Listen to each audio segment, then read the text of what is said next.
Bruce Sussman. Interesting to me, they can keep doing that even with the weather we're going to have overnight, and it's going to get intense. All right, let's take a look at what to expect this evening. First, for our evening plans, you know what? Not a whole lot going on. Yes, it turns breezy. We'll have some occasional rain, but temperatures holding steady in the low 50s. Tomorrow, I think we're down to 48 and very breezy in the morning. Maybe some sun breaks, but then we really have some strong downpours, maybe some small hail. Even a thunderstorm is possible as we go through the midday into early afternoon. And then by tomorrow evening, we're starting to see some more in the way of sun breaks, actually late afternoon, but we'll still have some scattered showers and still continue to be breezy. Right now it's really the calm before the storm. It's 52, and the southwest breeze has been keeping us warm all day long. We started at 48. That's our low today. That's warmer than our typical high. We should be in the mid 40s for highs. Instead, we were 52, 53 degrees in the valley and mid to upper 40s east of the Cascades. Now tonight, not much rain going on here in Portland.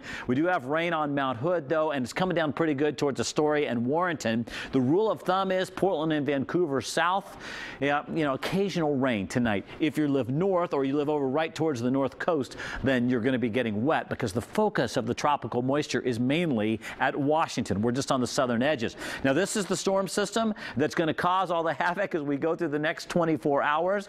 First of all, heavy rain's going to come in, and that's with this part of the storm. Second of all, behind that, you see these clouds that are kind of broken up into pieces. That's our cool air that will create downpours, probably some hail, maybe even thunder. And the whole thing is just wrapped up with a bunch of wind. So we've got all these factors to consider. Now, our rain and cloud forecast as we go through this evening, again, not too bad. The more south you are, the drier it is. Now, that changes as we get into 2 a.m. Here's the heavy rain part of the storm approaching the coast, and I mean just dumping when it gets overhead. Portland, it looks like around 3 a.m.-ish is when it will roll into town. The winds will be spiking at this time, gusts possible to 50 miles an hour here in the valley, and you will no doubt be hearing that rain right on the rooftop, probably hitting against the window because it'll be sideways. 5 a.m. still dumping here, and notice over the Cascades, it is just heavy rain on Mount Hood. But suddenly, by 7 a.m., the colder air is moving in. It's dumping snow now on the mountain.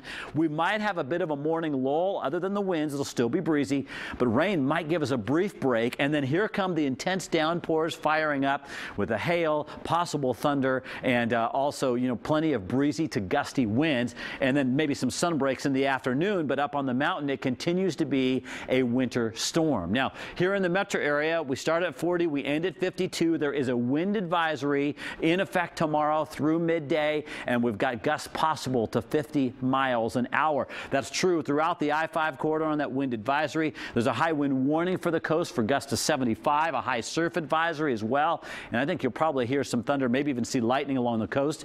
Wind advisory for those of you in central and eastern Oregon, a rain-snow combo, and then through the gorge, gusts to 50 miles an hour possible during the morning hours. Up on Mount Hood, it looks like it will be blizzard conditions because there's a winter storm warning, 12 to 24 inches of new snow. The higher amounts and the higher wind gusts will be up at the upper resort. So I even wonder about the lifts tomorrow. Be sure and check before you go up to the mountain because the winds will be playing havoc. And look at the snow levels dropping. So we get to the mountain passes in the midday or later. It's going to be winter driving up there. So again, to recap the winds, I think the strongest winds in the valley are 1 a.m. to 6 a.m.